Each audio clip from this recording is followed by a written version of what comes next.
오늘 우리는 예수님을 만난 니고데모를 통하여 인간에게는 무엇이 정말 필요한가를 좀 살펴보고자 합니다. 그 전에 오늘 본문 바로 앞부분에 해당되는 2장 23절에서 25절 말씀을 같이 한번 보기 원하는데요. 2장 23절에서 25절까지의 말씀을 같이 한번 합독하겠습니다. 6월절에 예루살렘에 계시니 많은 사람이 그의 행하시는 표적을 보고 그의 이름을 믿었으나 예수는 그의 몸을 그들에게 의탁하지 아니하셨으니 이는 친히 모든 사람을 아시며 또 사람에 대하여 누구의 증언도 받으실 필요가 없었으니 이는 그가 친히 사람의 속에 있는 것을 아셨음이니라. 아멘. 우리가 읽은 구절의 내용은 이렇습니다. 많은 사람이 예수님께서 행하시는 표적을 보았습니다. 그리고 그로 말미암아 예수님의 이름을 믿었습니다. 하지만 예수님께서는 자신을 믿었던 이들에게 스스로를 맡기지 않으셨습니다. 분명 예수님의 이름을 믿은 이들이었다라고 성경엔 기록되었는데도 말이죠. 이유는 분명합니다. 모든 사람을 아신 예수님께서 사람 속에 뭐가 있는지 또한 아셨기 때문입니다. 한마디로 예수님을 믿는 이들의 동기와 목적을 주님이 꿰뚫어 보셨다라는 것입니다. 그래서 요한복음 2장 23절에서 25절, 우리가 읽은 23절 위에 보시면 표제가 있습니다. 성경을 보시면 표제가 나와 있는데요. 그 표제는 이렇게 기록되어 있습니다. 예수는 사람의 마음속을 아신다. 예수님은 사람의 마음속을 아신다라는 것이죠. 성경이 지금 분명하게 말하고 있는 것은요, 내가 예수를 믿는다라고 하는 것과 예수님께서 각 사람에게 원하시는 믿음은 다를 수 있다라는 것을 지금 말씀은 이야기하고 있습니다. 이 예수는 사람의 마음속을 아신다라고 하는 이 표제는 오늘 말씀을 이해하는데 많은 도움이 되는데요. 이것을 좀 기억하시고 말씀을 이제 좀 살펴보도록 하겠습니다. 먼저 1절 말씀 보겠습니다. 그런데 바리새인 중에 니고데모라는 사람이 있으니 유대인의 지도자라. 아멘. 니고데모라고 하는 사람이 등장합니다. 이 니고데모는 성경을 통틀어 요한복음에서만 3번 등장하는데요. 그에 대한 자세한 설명은 이따가 또 언급하도록 하겠습니다. 어쨌든 이 니고데모를 성경은 유대인의 지도자라고 설명합니다. 그리고 성경책을 갖고 계신 분들은 그 지도자라는 데에 번호가 표시되어 있는 것을 보실 수 있을 겁니다. 그리고 밑에 보면 이렇게 설명되어 있죠. 산헤드린 공회원이다. 산헤드린 공회원이다라고 설명되어 있는데요. 이 산헤드린 공회원은 오늘날로 치면 국회보다도 더 높은 권위를 가진 유대교 의결기관입니다. 거기에는 일반적으로 70명이 있고요. 때로는 71명, 72명이 되기도 하지만 보통은 70명입니다. 통상적으로. 이 70명의 사람들이 대소사를 결정합니다. 즉 니고데모라고 하는 이 사람은 1절에서 소개를 하는 바가 뭐냐면 사회적으로 가장 성공한 사람이다라는 거죠. 그런 사람이 지금 예수님을 찾아온 것입니다. 그러면 그가 찾아온 때가 언제일까요? 2절에 나와 있는데요. 제가 읽어보겠습니다. 그가 밤에 예수께 와서 이르되 라삐여, 우리가 당신은 하나님께로부터 오신 선생인 줄 아나이다. 하나님이 함께 하시지 아니하시면 당신이 행하시는 이 표적을 아무도 할 수 없음이니이다. 아멘. 자, 지금 이 2절 말씀을 보시면 니고데모가 언제 예수님께 찾아왔나요? 밤에 찾아왔습니다. 왜 밤에 찾아왔을까요? 제가 아까도 말씀드렸지만 사회적으로 성공한 사람입니다. 그러니까 낮에는 예수님을 찾아가기엔 부담이 좀 많았던 겁니다. 당시 산헤드린 공회를 비롯 사회 지도층들은 예수님을 보면서 의욕을 품거나 아니면 이단쯤으로 여기면서 예수님을 싫어하는 분위기가 있었습니다. 그러니 낮에 가면 그가 지금 속해 있는 위치가 흔들릴 수도 있는 거거든요. 그러니까 밤에 예수님을 찾아간 것입니다. 그렇다면 왜 예수님을 찾아갔을까요? 우리 이번에는 2절 말씀을 같이 한번 읽어보겠습니다. 2절 말씀 같이 읽습니다. 그가 밤에 예수께 와서 이르되 라삐여, 우리가 당신은 하나님께로부터 오신 선생인 줄 아나이다. 하나님이 함께 하시지 아니하시면 당신이 행하시는 이 표적을 아무도 할 수 없음이니이다. 아멘. 우선 그의 어조를 좀 보시면 예수님을 시험하고 테스트하려는 뉘앙스는 없고요, 오히려 예의 바르고 공손하게 예수님을 만납니다. 그리고 지금 예수님을 랍비어라고 부르고 있습니다. 이 당시 랍비는 훌륭한 율법 선생 아래서, 즉 정규교육 과정을 거친 이들을 일컫는 공식적인 표현이죠. 그런데 예수님은 정규교육 과정을 거치면서 말씀을 배우지 않으셨습니다. 그런 사람에게 지금 랍비라고 부른다라는 것은 이 사람에게 분명하게 배울 것이 있다라고 인식을 하고 찾아온 겁니다. 소위 이 니고데모는 우리로 오늘날로 따지면 엄친아입니다. 엄친아. 사회적 지위도 있고요, 또한 나중에 향품을 사서 예수님의 장사를 치르는 것을 보면 돈도 꽤나 있습니다. 거기다 성격도 좋은 듯합니다. 3장에서 예수님과의 대화를 살펴보면 그의 됨됨이를 어느 정도 유추할 수 있습니다. 어쨌든 딱 한마디로 말하면 잘난 사람이죠. 잘난 사람이에요.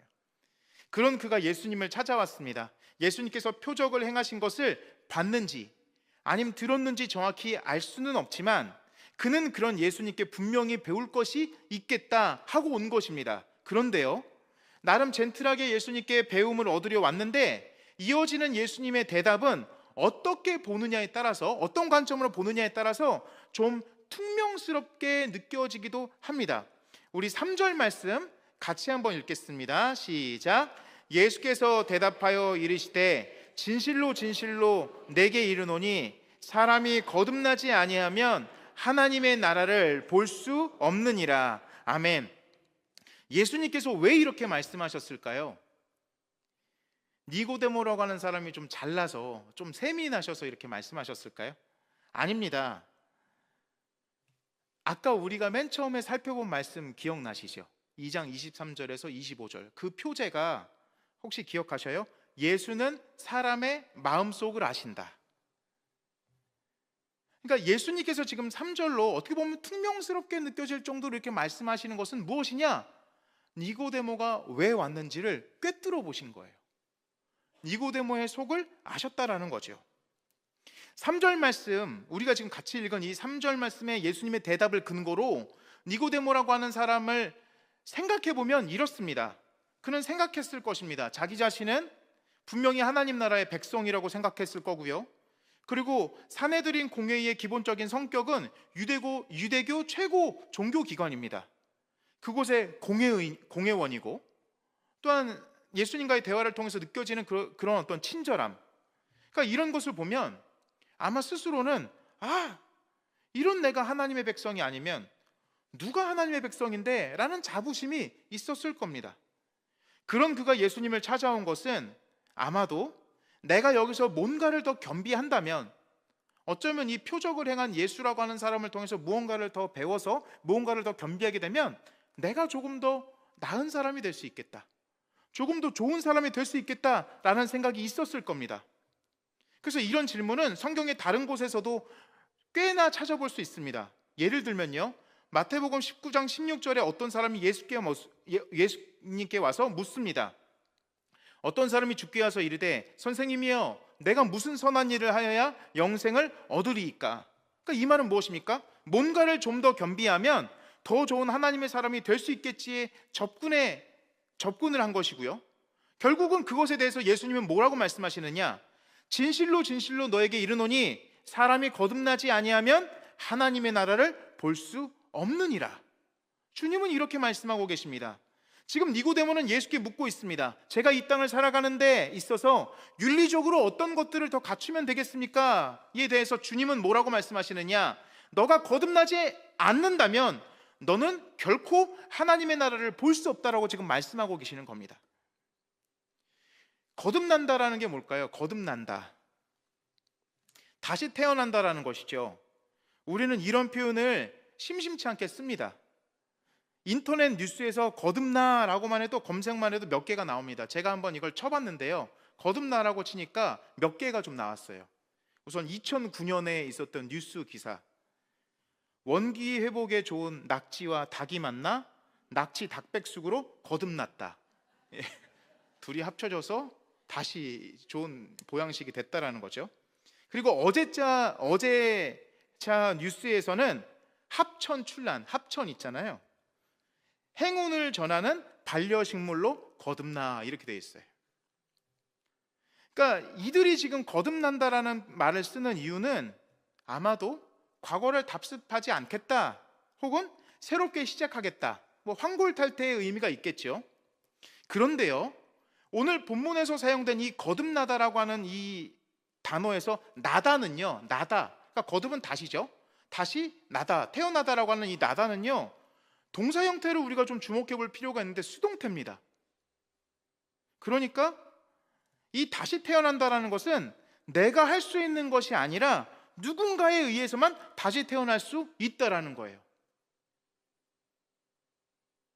질문을 하나 드리겠습니다. 여기 계신 분들 중에 엄마 배를 내가 열고 나왔다 하시는 분들 한번 손 한번. 내가 직접 열고 나왔다 하시는 분들 계세요? 이 태어나다라는 게 그런 거거든요. 누군가에 의해서 태어나지는 거거든요. 거듭나다라고 하는 것도 그렇다라는 거죠. 그러니까요, 지금 성경에서 예수님께서 말씀하시는 이 다시 태어난다라는 것은 무슨 의미냐? 나의 노력과 열심으로 결단코 이룰 수 없다라는 겁니다. 내가 할 수가 없다라는 거예요. 그런 한계가 분명하게 기록되어 있는 것이 거듭나는 거예요. 내가 뭔가 이전에는 내가 다른 삶을 살았는데 내가 이제 돌이켜서 내가 무언가를 하겠다라고 하는 것을 거듭나다라고 할 수가 없습니다. 철저히 누군가에 의해서만 다시 태어날 수 있다라는 거예요. 그리고 게다가 주님은 이어서 단호하게 말씀하시죠. 누군가에 의해서, 우리는 이 누군가가 누구신지 아시죠? 하나님, 예수님이죠. 이 누군가에 의해서 다시 태어날 수 없다면 결단코 하나님의 나라를 볼 수 없다라고 지금 성경은 선언하고 있습니다. 예수님은 말씀하시는 겁니다. 그러니까 아까 우리가 2장 23절에서 25절 말씀도 보셨던 것과 같이 예수님께서 표적을 행하시고 많은 이들이 그 표적을 보고 예수님을 따랐지만 예수님이 그들에게 의존하지 않으셨습니다. 그들에게 몸을 맡기지 않으셨어요. 왜요? 예수님이 원하는 믿음이 아니었거든요. 지금 니고데모도 그렇습니다. 자기가 뭔가 좀 좋은 사람이 될 수 있겠지 해서 예수님을 만나러 온 거예요. 근데 예수님은 뭐라고 말씀하시느냐? 너의 노력과 열심으로는 네가 결코 하나님의 백성이 될 수 없다, 하나님의 나라를 볼 수 없다라고 지금 말씀하시는 겁니다.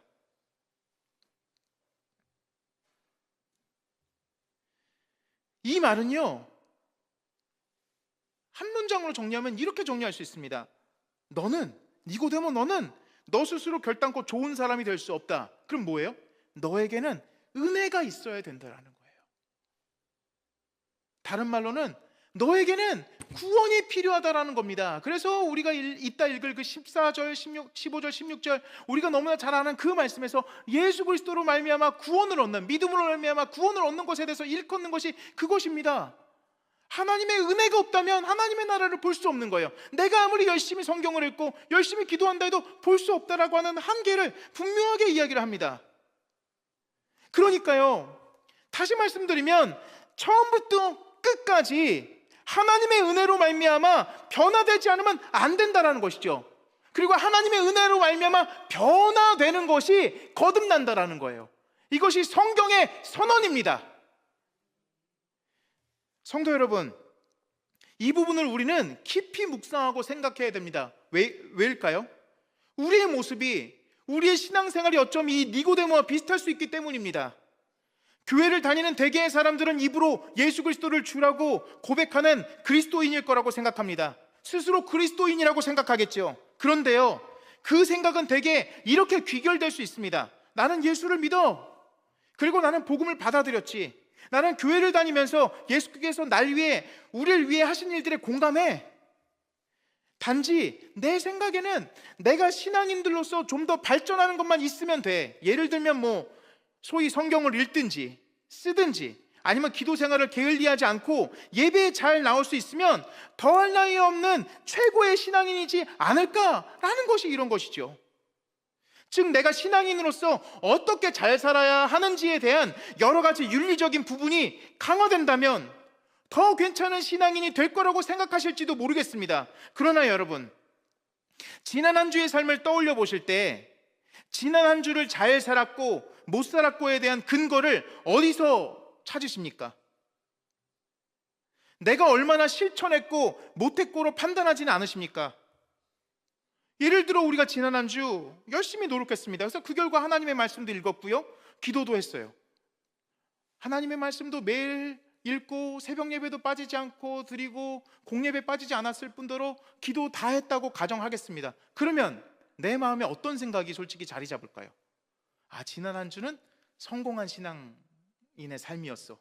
그런데 예를 들어보겠습니다. 또 다른 한 주는 내가 이번에도 그렇게 그 한 주를 살아내고 결단하는 거죠. 또 주일날 말씀의 은혜를 받고, 그래 이제 지난 한 주도 내가 성공한 삶을 살았으니 더 성공하는 삶을 살아야겠다 그랬는데 가정에서 일이 생기고 갑작스레 약속이 생기고 그러면서 예배를 빠지게 되고, 또한 늦게까지 약속으로 인해서 피곤해서 새벽 예배를 못 나가는 거예요. 공예배도 여차저차해서 빠지고 기도도 제 시간에 잘 못하고, 그러면 이제 주일이 다가오고, 또한 더욱이 우리 예배 가운데는 참회 기도가 있는데 그 시간에 어떤 마음으로 그 자리에 설까요? 지난 한 주 동안은 내가 좀 실패했던 것 같아.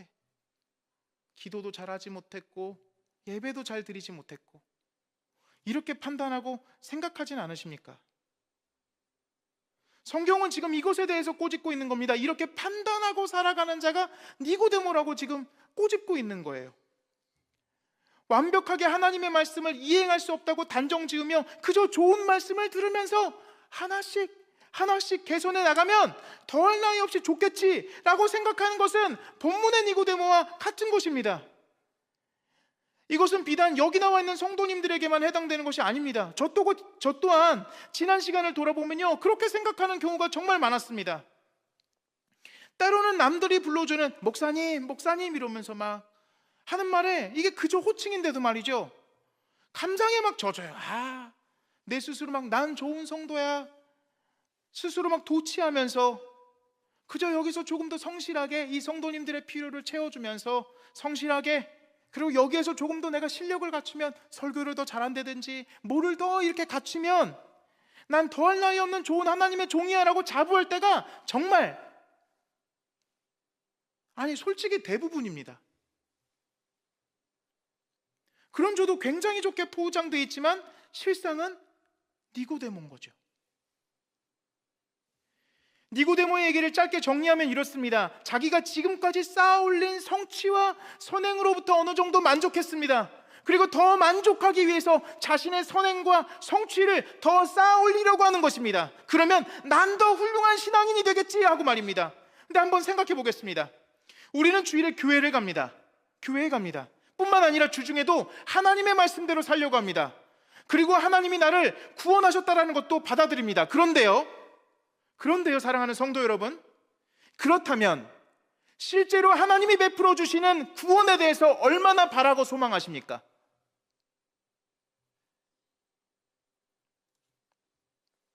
삶에서 하나님이 기뻐하시는 것들을 나름 잘 지키고 있고, 거기에 지금의 삶에 대해서 나름 만족하면서 행복감을 맛보고 계시다면 구원하시는 하나님의 능력이 내겐 그리 필요하지 않다고 생각되지는 않으신지요? 그저 어찌 보면 구원은 교회 밖에 있는 이들 중에 감당하기 힘든 큰 고통을 당한 이들이나 그들에겐 구원이 필요해, 그들에겐 예수님이 필요해, 아니면 사회적으로 형편없다고 판단되는 사람들, 예를 들면 성적으로나 윤리적으로 타락한 사람들, 교도소에 다녀온 사람들, 이런 사람들에게만 구원이 당장 필요하다고 생각하지는 않으신지요? 만약 그렇다면 우리가 정말 하나님이 필요하다라고 말할 수 있을까요? 내가 행복감과 만족감을 누리고 있다면, 그 삶을 살아가신다면 정말 예수님이 필요하세요? 오히려 예수를 믿으면 더 고난이 따르는데, 고통이 따르는데 예수가 필요하십니까? 우리는 니고데모의 진짜 문제를 지금 직면하고 있습니다. 니고데모는 결국 이것을 본문은 우리에게 얘기하고자 하는 것은 무엇이냐? 니고데모는 하나님이 아닌 다른 곳에서 만족을 얻으려고 하고 있다는 거예요.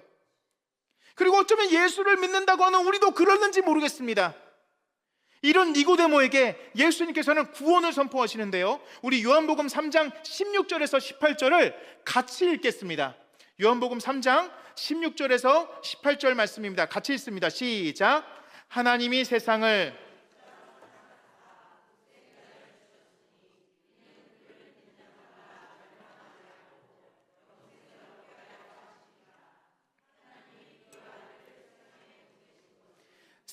심판하려 하심이 아니요 그로 말미암아 세상이 구원을 받게 하려 하심이라.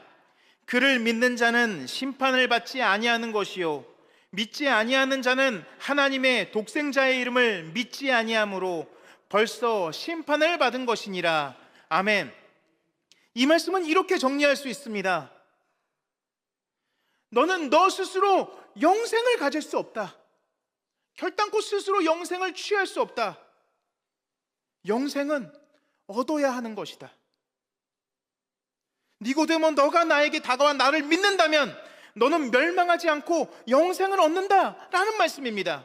이 말은요, 니고데모가 취하고자 하는 알량한 그런 선행이 아니라 오직 예수님의 사랑으로 말미암아 영생을 누릴 수 있다라고 말씀하시는 겁니다. 왜요? 예수님이 나 대신 멸망하실 것이기 때문입니다. 예수님이 니고데모 대신에 죽음을 당하실 것이기 때문입니다. 우리가 어떻게 이 자리에 나올 수 있었습니까? 우리가 선택해서요? 우리가 예수를 믿어서요? 우리를 대신해서 죽으신 멸망의 자리로 가신 예수님 때문이 아니겠습니까? 지금 그것을 선포하고 있는 겁니다. 이것은 그렇기 때문에 니고데모에게만 해당되는 말씀이 아니라 우리에게도 당연히 해당되는 말씀이라는 것이죠. 예수님이 우리 대신에 멸망당하셨습니다. 죽임당하셨습니다. 그래서 예수께 나아가 믿는 자는 영생을 얻게 되었습니다. 이것을 니고데모는 받아들였습니다. 그리고 니고데모의 삶은 변화되었습니다. 오늘 말씀 서두에 제가 니고데모가 성경에 세 군데에 나온다고 말씀드렸습니다. 첫 번째가 지금 살펴본 본문이고요, 두 번째가 요한복음 7장입니다. 산헤드린 공회 안에서 예수님을 죽이자는 결론이 모아질 때 제대로 신문하기도 전에 죽이는 것은 율법에서 불법이라고 하는 것을 밝히며 예수님을 옹호하는 한 사람이 있었는데 그가 바로 니고데모입니다. 산헤드린 공회 안에서 맞선 거죠. 그리고요, 요한복음 19장에서 마지막으로 등장하는데 예수님께서 십자가에 달려 죽으시고 무덤에 묻히셨을 때 비싼 모략과 침향으로 예수님의 장례를 지킵니다. 이것은 뭘 의미할까요?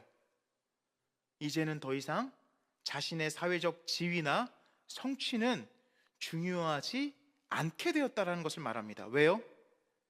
최고 종교기관 산헤드린 공회가 로마와 유대교의 공회원인 이가 로마 유대교의 법정에서 사형 선고를 받고 죽은 이를 묻어주고 장례했다라는 것은 상당히 치명적인 겁니다.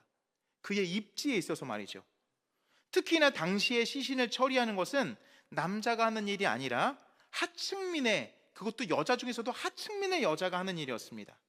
그런데 니고데모는 그런 것에 아랑곳하지 않고 주님께 나와서 비싼 모략과 침향으로 예수님의 장례를 치릅니다. 이 모략과 침향으로 장례를 치르는 것에도 의미가 있는데요, 이 부분에 대해서 한세대 이용호 교수가 남긴 글을 제가 좀 읽어드리겠습니다. 니고데모가 예수님에 대해 완전히 입장을 바꾸었다는 사실은 요한복음 19장에서 나타난다. 요한복음 19장은 니고데모가 예수님의 장례를 위해 모략과 침향 섞은 것을 100근쯤 가지고 왔다고 보도한다. 그가 가지고 온 모략과 침향이 얼마나 값어치가 있는지에 대해서는 요한복음 12장의 도움으로 해결할 수 있다. 요한복음 12장은 마리아가 예수님의 발에 나드 한 근의 향유를 부었다고 보도한다. 그리고 가룟 유다가 그 향유를 300데나리온에 팔 수 있었을 것이라고 말한다. 초대교회 당시의 사회사를 연구하는 학자들은 예수님 당시 일반적인 백성들의 1년 수입이 200데나리온쯤이었을 것이라고 생각한다. 1년 365일 중 안식일과 특별한 절기를 빼면 약 200일 정도 일할 수 있는데 한 데나리온은 당시 노동자의 하루 품삯이기 때문이다. 따라서 마리아가 부은 향유를 당시의 값으로 환산하면 일반 노동자의 1년 6개월 연봉이라는 계산이 나온다. 이를 적용하면 니고데모가 예수님의 장례를 위해 가지고 온 모략과 향유의 값어치는 일반 노동자의 150년치 연봉에 해당한다. 이러한 우리의 계산은 예수님의 장례를 위해 니고데모가 가져온 모략과 향유 100근이 황제에게만 해당한다는 사실로도 확인할 수 있다. 그러므로 니고데모는 예수님의 장례를 위해 사용한 100근을 경제적으로 계산하면 자신이 가지고 있는 재산 거의 전부를 바쳤다고 할 수 있다. 아울러 정치적으로 계산하면 니고데모에게 있어서 황제는 로마의 황제가 아니라 예수님이었던 것이다. 결국 니고데모는 경제적으로나 정치적으로나 예수님이 자신의 온전한 주님이라는 사실을 깨닫고 고백한 것이다. 마지막 한 줄이 기억에 많이 남습니다. 니고데모는 경제적으로나 정치적으로 예수님이 자신의 온전한 주님이라는 사실을 깨닫고 고백한 것입니다. 마음에 예수를 모시고 믿은 니고데모는 믿음으로 말미암아 거듭났습니다. 그리고 그로 말미암아 그동안 자기를 얽매이고 있었던 강박에서 니고데모는 벗어났습니다. 저는 이 은혜가 오늘 예배를 드리는 우리 안에 있기를 간절히 소망합니다. 사랑하는 성도 여러분, 예수님은 우리를 부르십니다. 초대하십니다. 그 예수님께 마음을 다해서 나아가야 합니다. 그리고 주님께 은혜를 구해야 합니다. 하나님, 이제껏 나의 삶을 나의 행위와 다른 것으로 판단했더라면 이제는 주님의 은혜가 없이는 나는 내가 아무것도 할 수 없는 존재라는 것을 깊이 깨닫습니다. 니고데모의 삶이 예수님을 만남으로 변화되었던 것처럼 오늘을 살아가고 있는 나에게도 주님 찾아와 주셔서 이제껏 살아왔던 삶의 방식이 아니라 내 마음과 생각을 하시는 하나님의 뜻대로 살아갈 수 있도록 주여 나에게 은혜를 도하여 주옵소서. 주여 나를 불쌍히 여겨 주옵소서라고 우리가 간구해야 되지 않을까요?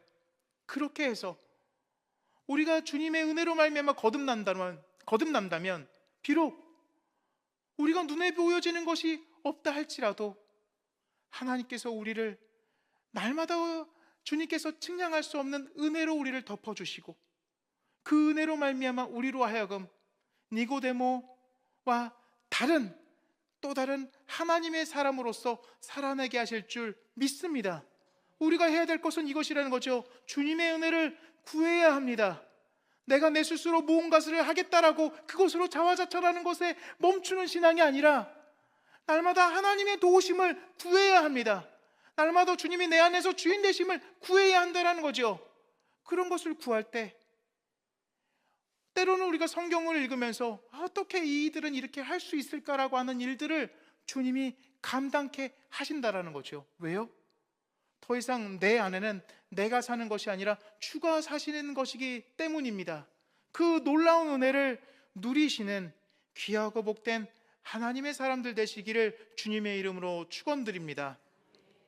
은혜가 풍성하신 아버지 하나님, 이 시간 말씀을 통하여 어쩌면 내 모습이 니고데모와 같은 모습이 아니었는가를 돌아보게 하시고 생각하게 하심에 감사드립니다. 우리가 날마다 구해야 될 것은 마르지 않는 하나님의 풍성한 은혜인 줄 믿습니다. 주님, 우리가 날마다 주님의 은혜를 사모하며 구하오니 우리가 우리 뜻대로 살아가기를 다짐하기보다는 우리의 삶에서 주님의 흔적이 드러나고 주님의 왕대심이 선포되어지는 놀라운 삶이 되어질 수 있도록 인도하여 주옵소서. 내가 어떻게 해야 된다는 압박과 강박 속에서 살아내는 것이 아니라 하나님께 모든 것을 드려도 그 드림의 자유를 누리며 나아갈 수 있는 귀하고 복된 하나님의 사람들이 되게 하여 주시고, 주님을 소유하는 것이 세상 그 어떤 것을 소유하는 것보다 크고 위대하라는 것을 우리가 깊이 누려내는 삶이 될 수 있도록 주여 인도하여 주옵소서. 존귀하신 예수님의 이름 받들어 기도드리옵나이다. 아멘. 이제는 우리 주 예수 그리스도의 크신 은혜와 성부 하나님의 극진하신 사랑하심과 성령 하나님의 내주교통 위로 충만보 인도하심이 하나님의 은혜를 간절히 사모하며 주님이 원하시는 대로 예수 그리스도를 믿기를 소망하는 여기 모인 성도님들 머리 위에, 저들의 가정과 사업장 위에 지금부터 영원토록 함께 계시기를 간절히 축원하옵나이다. 아멘.